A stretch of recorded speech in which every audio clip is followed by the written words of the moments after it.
Hello and welcome to this talk about 3D content optimization. I'm Jesper Tingvall and I will deconstruct our last GDC demo, A Walk in the Park with Simplygon. I will talk about all the things we did to keep the same graphic quality but improve performance. A little bit about me. I'm Jesper Tingvall. My background is in the independent game development scene in Sweden, and I've released a couple of games through my own studio. Also done a little bit too much game jamming. Sadly, these two things, you cannot live by that alone. So I've also done a lot of work in the non-game industry. So visualization, augmented reality, virtual reality, and so on. Now I work here at Simplygon. So what is Simplygon? Simplygon is a toolkit for 3D content optimization. We've been around for 16 years and we have been used in over 450 AAA games in their production. How this will work is that I will first showcase the Walk in the Park video. Then I'll go through each station and tell you exactly what we did in it. Now let's watch the video. Simplygon is for the world makers, the artists, the creators. Our optimization engine empowers artists to max out their visions within the strictest of budgets, reducing production time, costs, and manual processes. For instance, our imposter processor can transfer any geometry into plane geometry.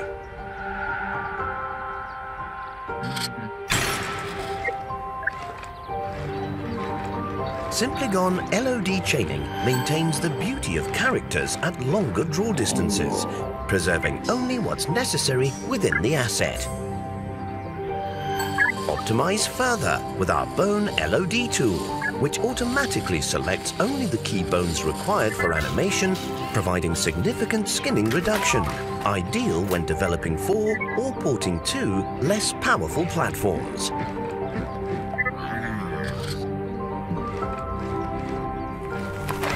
High polygon assets like vegetation are processed from complex objects into simple billboards with Simplygon's Billboard Cloud tool.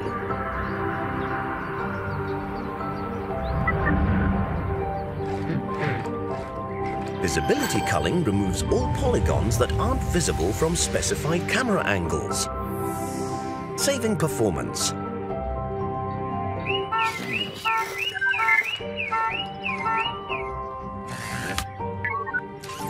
For complex kit-bashed assets that are closer to the camera, our hollow shell feature ensures that only the geometry required for visibility is maintained.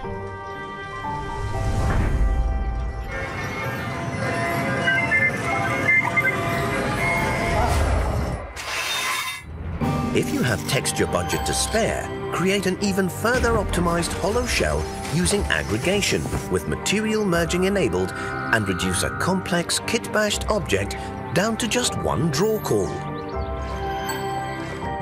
Simplygon remeshing with material merging generates a heavy optimization of a mesh with a new set of materials. The result is a low-cost, lightweight mesh for viewing at a distance.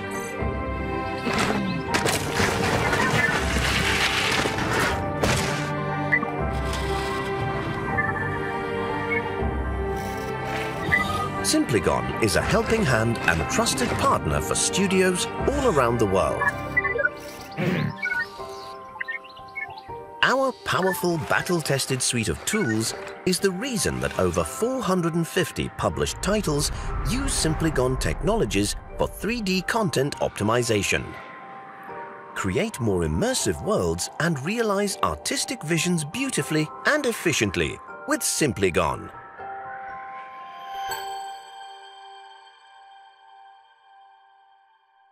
Okay, now let's get to the demo.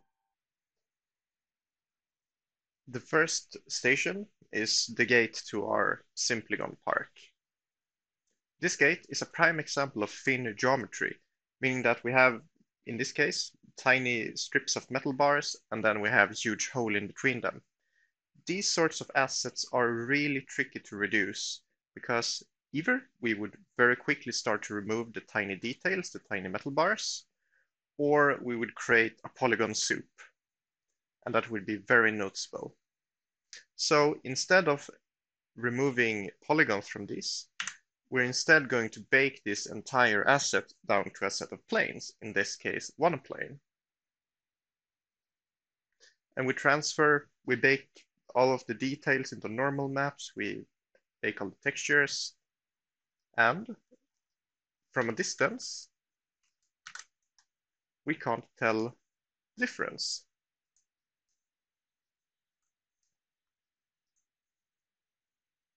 And one thing to notice with this asset in particular is that the optimized version actually looks better. The reason is that when we look at this from very far away, our polygons are sort of in between pixels, so we have some aliasing going on. And we can solve that in the optimized case, because then we have that baked to a texture, and we can use texture interpolation. If we would have another rendering technique like meshlets, maybe the poly count saving isn't that important. But if we are also doing some ray tracing or shadow casting, then we really could benefit from this reduction. Now, let's open the gate and go to our next station. Inside the park, we're greeted by Polly doing a little dance for us. And Polly is a character, and video games are filled with characters. Usually they're the focus point of games. They're the thing we're aiming at, they're the thing we're talking to. And if we look at Polly's wireframe, we can see that he's quite a heavy asset. And in fact, most of the performance in games goes towards characters. And we don't just want one character in our games, we usually want quite a lot of characters. So it's quite important that we have aggressive LOD shading for them. And here we can see that we go down to even 5% of the LOD 0 poly count. And since we're really good at detecting that something is off with characters, we need to have something that makes character, even at low polygon level, look believable. And our little RoboPal looks very believable. And we can see that the skinning also are well preserved. A thing about content optimization in general is that what we're aiming for is not to have as few triangles as possible. Modern GPUs are really good at rendering a lot of triangles. Instead, what we're aiming for is to have as large triangles as possible. The reason for this is particularly the case with characters, because what's expensive is overshading, meaning that we have a lot of tiny triangles in a small part of the screen. So our LOD 0 character here would have a lot of overshading. And this is particularly the case with characters because they have expensive skin shaders. But it's not just the character models that have become more complex. It's also the character rigs that have become more complex. So here we can see two robots, one that moves its fingers and one that doesn't move its finger. And even close up, it's pretty hard to see the difference between them. And if we would zoom away a little bit more, that becomes even more hard. And if we have it really, really far away, maybe we shouldn't move the fingers at all. Simplygon has a number of different tools to determine which skinning influences that can be reduced when creating character LODs. And one thing in particular with this is that we might say, oh, we will get a little bit more GPU performance because this is graphic optimization. But the thing with rigging is that this is done both on the GPU and the CPU. So if we create more simple rigs or simple skinning, we will actually save both CPU and GPU. And true for everything character related is that currently Meshlets technology virtual geometry doesn't really work with characters because they're too bendy. So here we need to use traditional mesh optimization techniques. Our next station is vegetation optimization. So it's actually hard to find a video game that doesn't feature any tree. And one tree does not come alone. Our games have huge forests in them and, well, quite a lot of trees. And, well, if you want to render an entire forest, maybe off in the distance, you need to do some optimization. And how we will approach this tree is that we're going to look at it closely and then take note of something. So it's a little bit similar to the gate we had in our first station. We have these branches and then we have huge gaps in between them. So we could regard this as another case of thin geometry, but we want to be able to look at this from any angle. So we don't just want it to look good from one direction. And what we can do then is that we can, instead of just using one plane, we can use a lot of planes. We can use an entire cloud of planes and then project down this vegetation material to it. And this allows us to create an optimized mesh that look good from any angle where we can look at it.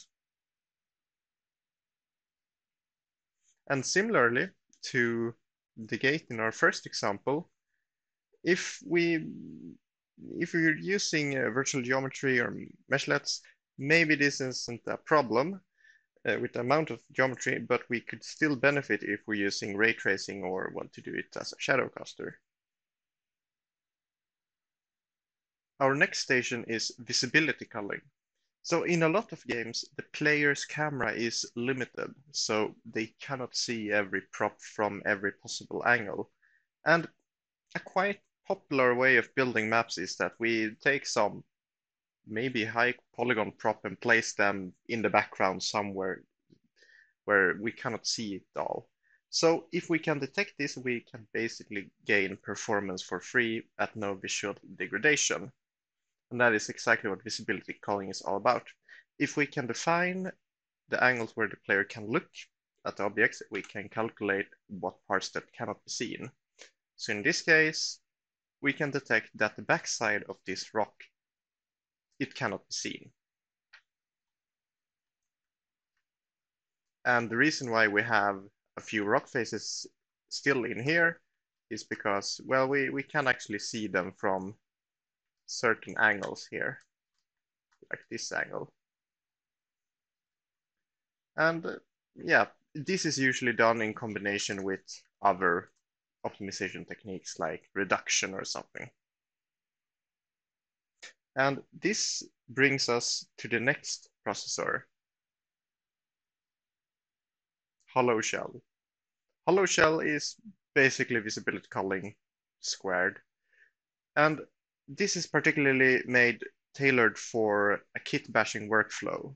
So in the old days, when we built computer games, all of the props were custom made. If we would want to have a piece of rubble somewhere, we would build a piece of rubble. Nowadays, we would more go to our huge asset library and take a lot of rocks and a lot of metal junk and throw it together. And the problem with this kind of kit bashed assets is that we get a lot of faces on the inside of them. And they also go down below ground in many cases. So our hollow shell processor is made to solve this. What it does is that it will remove all of the things that cannot be seen. So all of these inside faces here are now removed. And it can also have a clipping plane, so it can remove all of the things that are below ground. However, we need to pay with additional geometry for this one because we are in fact creating a new mesh for this one. The surface of the mesh is untouched, so we get no visual penalty from it. However, we need to pay with extra memory. And that means that if we're using meshlets, for example, where each mesh is really, really memory heavy, this is not an ideal approach. Another issue with kit-bashed assets is that we potentially have a lot of draw calls for them because, well, we have a lot of assets thrown together with different materials. So this garbage pile is 93 different materials and a lot of different textures. Aggregation is the idea of let's just put all of those into one texture atlas. Assuming that we have a large enough texture atlas to fit all of these, we would get no visual degradation. So yes, the aggregation allows us to render kit-bashed assets in one draw call. What we need to pay to do this is first we're creating new geometry, so a little bit of memory for the model, but also texture memory for the texture. And now let's take this one step further. Remeshing is hollow shell and aggregation squared. The use case for it, or the main use case, is if we're quite far away and we need to create a LOD for something. And this could either be a kit-bashed asset, but it could also be an edge LOD. Maybe we have an entire town.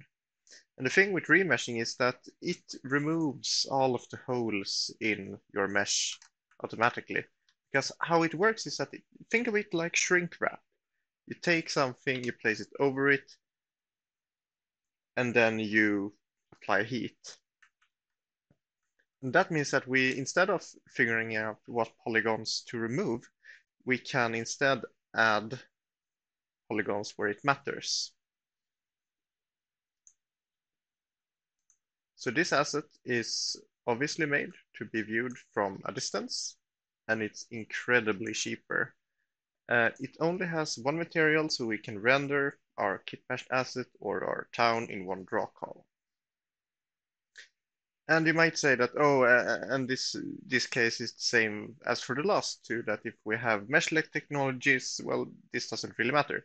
But the thing is, the distances we're talking about here, like if we think about something really, really, really far away in the distance, we still need to use traditional LODs for that.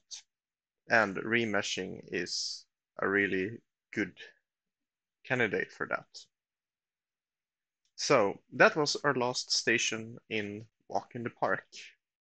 As you can see here, there are a couple of more features that we didn't showcase. So there's more things for you to explore. If you're curious about how to keep graphic quality but improve performance, go check out simplygon.com and contact us.